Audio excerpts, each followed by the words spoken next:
ఎవరైనా సరే ఆరోగ్యంగా ఉండాలంటే శుభ్రత పాటించాలి. మరి శుభ్రత కావాలంటే ఎలిం ప్రొడక్ట్స్ వాడాలి. నమస్కారం, వెల్కమ్ టు ఐ డ్రీమ్. ధర్మ మార్గం విత్ విజిత కార్యక్రమానికి స్వాగతం. ప్రస్తుతం మనతో పాటు ఉన్నారు ప్రముఖ ఆధ్యాత్మికవేత్త, శ్రీ విద్యా ఉపాసకులు శ్రీమతి జయప్రద గారు. ఇప్పుడు వారితో మాట్లాడి మరిన్ని విషయాలు తెలుసుకుందాం. అమ్మ నమస్తే. నమస్తే అమ్మ, శ్రీమాత్రే నమః. అమ్మ, సాధారణంగా స్త్రీలందరూ కూడా వ్రతాలు ఆచరిస్తూ ఉంటారు. అయితే ఈ వ్రతాలు ఆచరిస్తే మనకున్న కామ్యాలు నెరవేరుతాయని కానివ్వండి, లేదంటే భర్త ఆయుష్ పెరుగుతుంది అని కానివ్వండి, ఇలా రకరకాలుగా ఏదో ఒక కామ్యాన్ని బట్టి వ్రతం అనేది ఆచరిస్తూ ఉంటారు. నిజంగా వ్రతాలు ఆచరించడం వల్ల ఈ కామ్యాలు నెరవేరుతాయా? అసలు ఏంటి ఈ వ్రతాల యొక్క ప్రాముఖ్యత వివరించండి. తప్పకుండా. వ్రతాలు ఒక ప్రాముఖ్యత ఏంటి అంటే, స్త్రీలకంటూ ఒక వ్రతం అనేది ఉండాలి.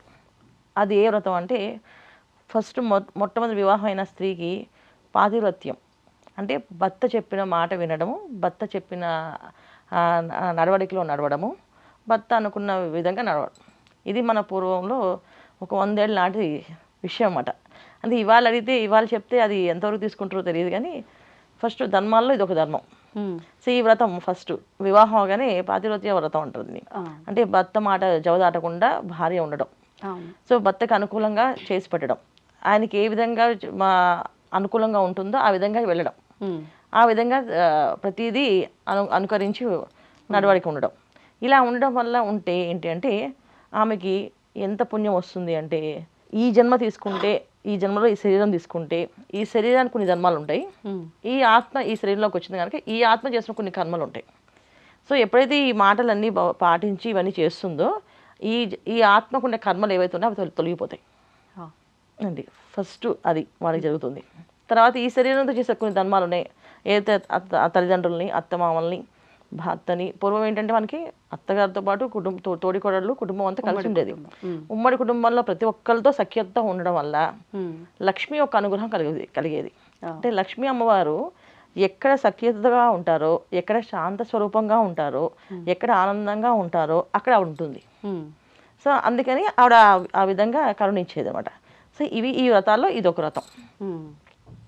ఇది చేస్తూ కాలగమనంలో ఇవి కాకుండా ఇంకేమైనా చేసుకుందాం అనుకునేప్పుడు కొన్ని వ్రతాలు వచ్చాయి. అవన్నీ స్త్రీలకు సంబంధించినవి. ఎందుకంటే జపాలు, అనుష్ఠానాలు, ఏదైతే మంత్ర అనుష్ఠానం ఉన్నవి అవన్నీ కూడా మగవాళ్ళు చేసేవాళ్ళు. ఎందుకంటే ఒక్కొక్క మంత్రము చేసినప్పుడు దాంట్లో మన లోపల ఉన్న హార్మోన్స్ బ్యాలెన్స్ తప్పుతుంటాయంట ఒక్కొక్క నామాన్ని చదివినప్పుడు. సో అందుకని మంత్రాలని ఎప్పుడు ఆడవాళ్ళు చదవద్దు అని చెప్పేవాళ్ళు. ఎందుకంటే వాళ్ళకి ఒక శరీర ధర్మం ఏంటి, వాళ్ళకి ఒక స్త్రీగా, తర్వాత తల్లిగా, తర్వాత అన్ని విధాలుగా మారుతూ వస్తూ ఉంటుంది. ఇవన్నీ చేయడానికి ఎప్పుడైతే ఈమె శరీరంలో కాస్త మార్పులు జరుగుతాయో మంత్రం చదవడం వల్ల కొన్ని సంతాన భాగ్యం లేకపోవడం అనేది జరుగుతుందంట. అందుకని సంతాన భాగ్యం లేకుండా జరుగుతుంది కనుక మంత్రాలు చేయొద్దు అని చెప్పి నామాలు చేసుకోమని చెప్పి మన పెద్దవాళ్ళు స్త్రీలకి ఇచ్చారు. సో నామాలు ఎల్లవెళ్ళ చేయడం అవ్వదు కదా, ఎందుకంటే ఒక స్త్రీకి ఎన్ని బాధ్యతలు ఉంటాయి పొద్దున్న లేస్తే. సో అందుకని నామం చదువుకుంటూ పనులు చేయడం అవ్వదు. చాలామంది ఏం చేశారు, అలా కాదు అంటే అప్పుడు ఒక రోజు అంటూ కేటాయించారు. సో ఆ ఒక్క రోజు కూడా చేసే పరిస్థితి రాలేదు ఆవిడకి, ఆవిడ ఇంకా బిజీగా ఉండేది. సో దానికి ఏంటంటే ఒక వారం, ఏదో ఒక వారం పెట్టుకుని ఆ వారంలో చేసుకో.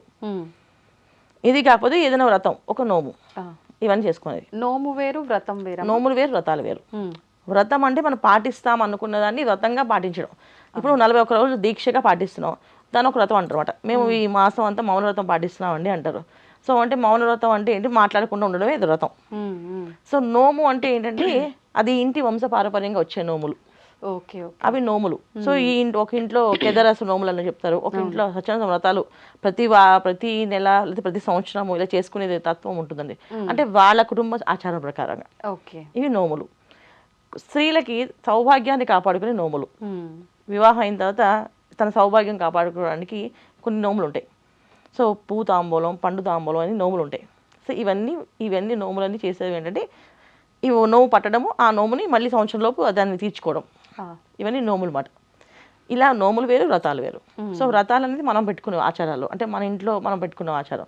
కొంతమంది ప్రతి గురువారం సాయిబాబా పూజ చేస్తుంటారు, కొంతమంది ప్రతి శుక్రవారం అమ్మవారు పూజ చేస్తుంటారు.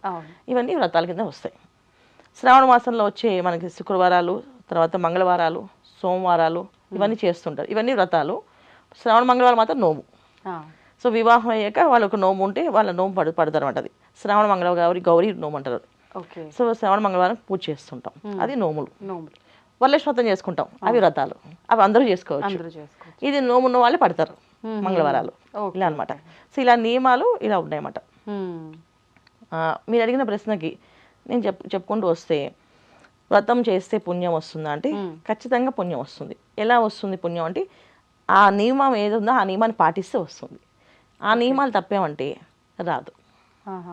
అంటే ఏది ఎలా ఆచరించాలో అది మనం అలా కరెక్ట్ అలాగే ఆచరిస్తేనే ఆచరించాలి. ఫలితం ఉంటుంది. ఇప్పుడు మామూలు చాలా మంది వైభవ లక్ష్మి పూజని చేస్తుంటారు.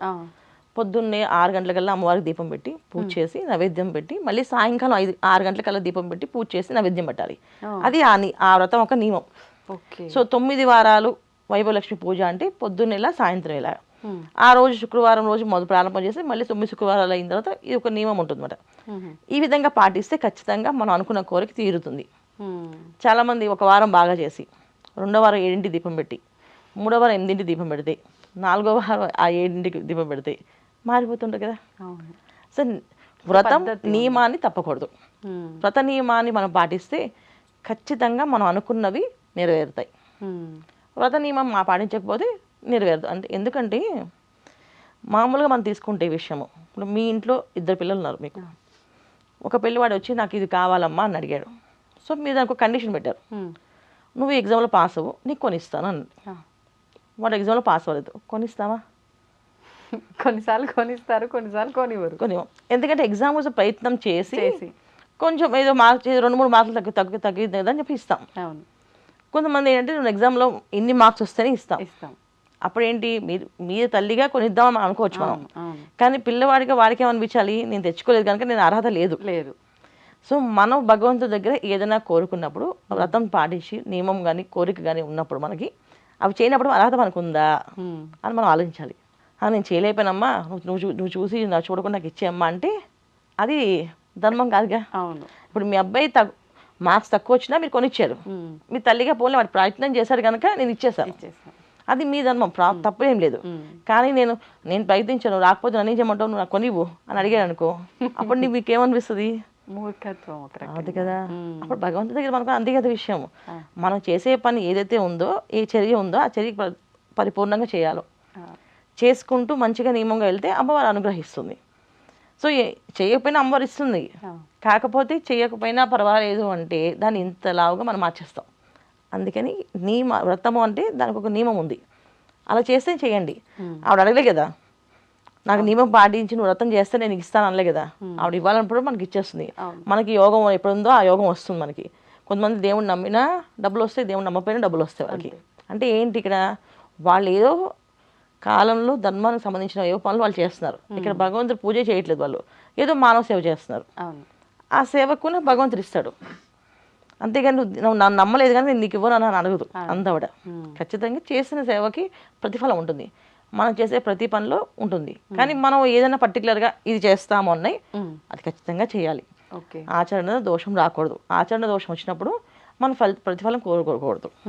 అది ఇప్పుడు ఈ నోము అంటే ఖచ్చితంగా అది కుటుంబంలో వాళ్ళు తరతరాలుగా పాటించుకుంటూ వస్తున్నారు కాబట్టి ఖచ్చితంగా చేయాల్సిందే. ఇప్పుడు ఈ వ్రతాల విషయానికి వస్తే అమ్మ, ఒకసారి ఇప్పుడు వరలక్ష్మి వ్రతం, మంగళగౌరి వ్రతం ఇవి ఉన్నాయి, ఇది నోము అన్నారు, ఇది వ్రతం అన్నారు. ఇప్పుడు ఈ వ్రతం కంటిన్యూగా కొన్ని సంవత్సరాల పాటు చేసి మధ్యలో ఆపేయటం లాంటివి అలా చేయొచ్చు అంటారా? అదేమన్నా దోషం కింద మారుతుందా? అదే కదా, మీరు ఓపిక ఉంటేనే చేస్తాను ఒప్పుకోవాలి. చెయ్యను అన్నప్పుడు మళ్ళీ దోషం కింద మారుతుంది కదా. ఓకే, అంటే ఖచ్చితంగా మనం ఎవ్రీ ఇయర్ చేసుకుంటుండాలి. అందుకే 1-10 సార్లు పెద్దవాళ్ళు ఏం చెప్పారు, ఆలోచించి మాట్లాడండి, ఆలోచించి అడుగులు వేయండి అని చెప్పేవాళ్ళు పెద్దవాళ్ళు మనకి.